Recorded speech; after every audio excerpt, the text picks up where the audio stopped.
Hai, Assalamualaikum. Saya Cikgu Juraidah Yusof. Saya mengajar sains tahun 4 dan buku teks ini sebagai panduan kita bersama. Minggu ini kita belajar tentang sifat cahaya. Banyaknya cikgu subtopik minggu ni.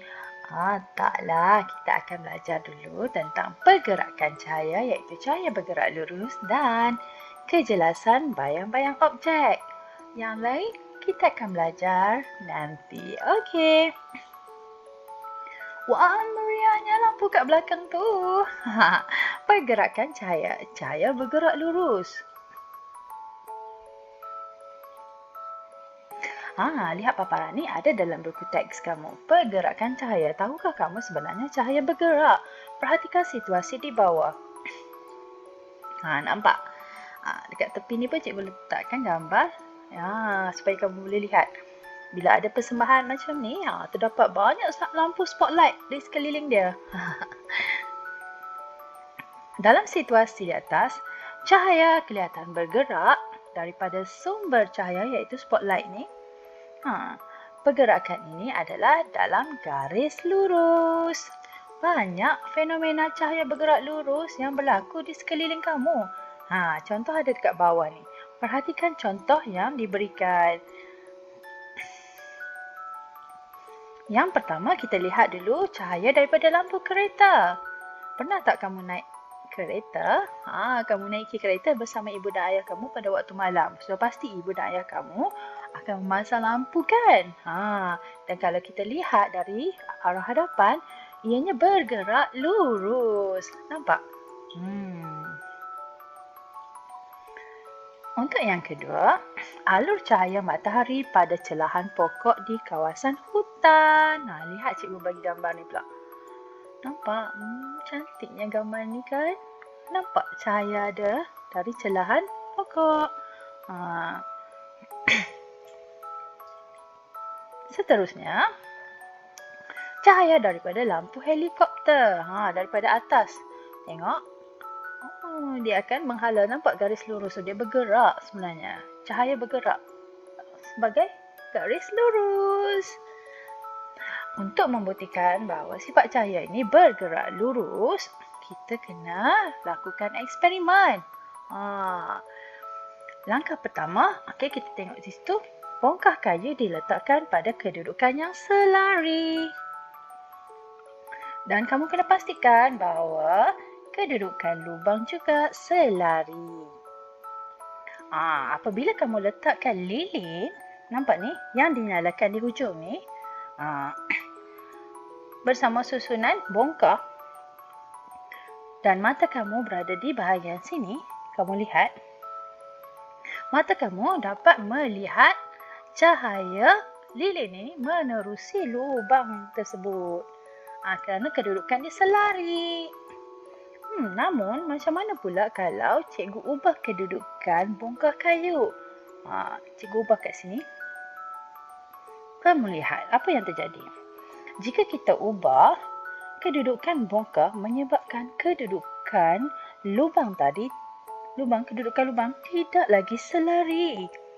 Jadi, cahaya tidak dapat dilihat oleh mata sebab terhalang dengan bongkah tadi. Nampak tak? Ini membuktikan bahawa cahaya bergerak lurus. Okey. Jadi, kamu lihat yang ni dapat dilihat kerana ianya dalam kedudukan selari. Kerana cahaya bergerak lurus dan bahagian ni tidak dapat dilihat kerana kita ubah bongkah dia. Jadi, kedudukan tidak lagi selari. Dia terhalang, jadi tidak dapat lagi dilihat. Sifat cahaya, cahaya bergerak lurus. Lihat, kejelasan bayang-bayang objek. Bayang-bayang objek. Bayang-bayang terbentuk apabila cahaya yang bergerak lurus dihalang oleh sesuatu objek. Bayangkan kalau kamu malam-malam, pernah tak kamu main bayang-bayang dekat dinding kalau ada lampu tu? Akan terbentuk bayang-bayang kan? Kenapa? Mari kita tengok. Kita akan belajar tentang tu. Kejelasan bayang-bayang yang terbentuk mungkin berbeza mengikut jenis objek yang menghalangnya, iaitu sama ada ianya legap. Adakah objek itu legap? Adakah objek itu lut sinar atau adakah objek itu lut cahaya? Jom kita tengok satu persatu. Apa maksud legap, lut sinar dan lut cahaya? Untuk legap, kita laksanakan kita lakukan eksperimen di mana kita letakkan layar, objek dan juga sumber cahaya. Kamu lihat, saya ulang balik. Ada objek dan juga layar di sini. Tapi bila cikgu letakkan sumber cahaya di sini, lampu suluh, bila cahaya menerangi di sini, akan terbentuk bayang-bayang. Nampak tak? Kenapa? Bayang-bayang tadi terbentuk. Kenapa? Kerana bahan atau objek legap ni, bongkar kayu ni, adalah objek legap. Tidak membenarkan sebarang cahaya melaluinya. No. Tak boleh lalu melalui saya.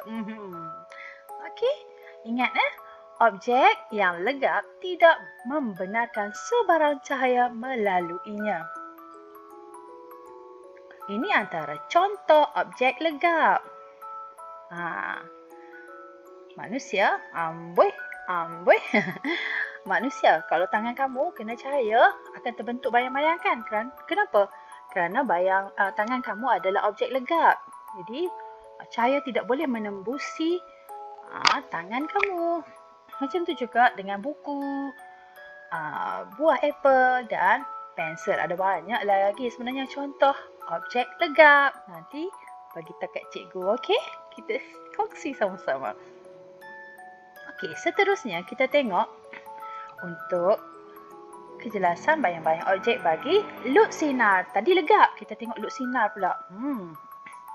Kita buat eksperimen, kita letakkan layar, letakkan objek kaca atau plastik jernih. Bila cikgu letakkan sumber cahaya, bayang-bayang tidak terbentuk. Kenapa ya? Bayang-bayang tidak terbentuk. Kenapa?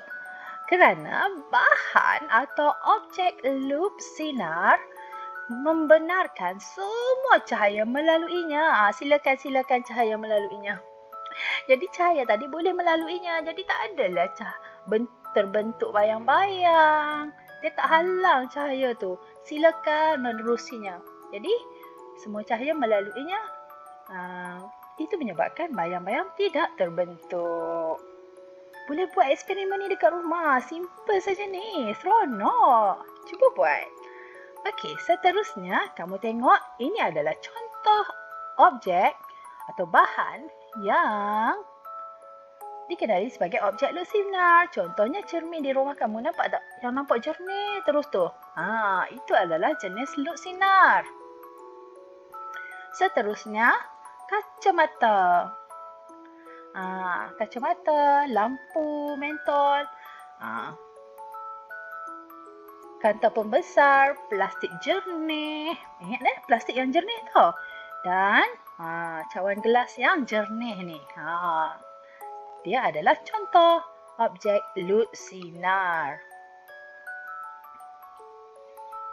Manakala untuk lut cahaya pula, kita tengok apa maksud lut cahaya ni? Kita buat satu lagi eksperimen. Letakkan layar. Kemudian kamu letakkan objek kertas. Kat sini cikgu letakkan cawan kertas.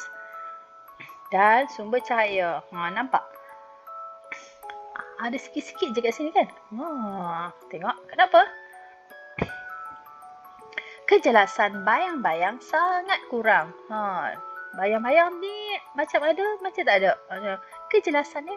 Kejelasan bayang-bayang sangat kurang. Kerana bahan atau objek lut cahaya membenarkan sebahagian cahaya melaluinya. Hanya sebahagian sahaja yang boleh melaluinya. Jadi, dia kurang jelas. Kalau ada bayang pun kurang jelas. Okey, seterusnya kita lihat contoh bagi objek yang mempunyai sifat lut cahaya. Okey, kalau tadi kita ada kacamata kita ada lut sinar kan. Untuk lut cahaya pun ada juga. Tapi yang ni yang jenis gelap. Nampak tak? Dia berbeza. Dia adalah lut cahaya. Dia membenarkan hanya sebahagian sahaja cahaya melaluinya. Macam tu juga kita ada di sini kertas. Nampak? Dia agak kelabu macam tu. Dia bukan jernih. Kita ada tisu tandas, kita ada cermin. Nampak tak cermin ni? Dia cermin juga tetapi dia lut cahaya. Sebahagian cahaya saja yang boleh melaluinya. Dan juga kita ada di sini kain. Kain juga adalah contoh objek lut cahaya. Okey, kita buat ulang kaji semula untuk pelajaran hari ini. Sifat cahaya, pergerakan cahaya, cahaya bergerak lurus. Okey, yang kita belajar hari ini, cahaya bergerak lurus. Kejelasan bayang-bayang objek ada 3, iaitu yang pertama legap, iaitu bahan atau objek legap tidak membenarkan sebarang cahaya melaluinya. Bila tak benarkan cahaya melaluinya, dia akan terbentuk bayang-bayang. Manakala yang kedua adalah lut sinar. Lut sinar adalah bahan atau objek lut sinar yang membenarkan semua cahaya melaluinya. Nampak? Semua cahaya. Contoh, bahan kaca ataupun plastik jernih. Seterusnya, lut cahaya. Lut cahaya, bahan atau objek lut cahaya membenarkan sebahagian sahaja cahaya melaluinya. Nampak cahaya ada banyak ni masuk, tapi hanya sebahagian sahaja yang melaluinya. Okey, sekian itu saja daripada cikgu untuk minggu ini. Terima kasih. Assalamualaikum. Jangan lupa solat tau. Bye.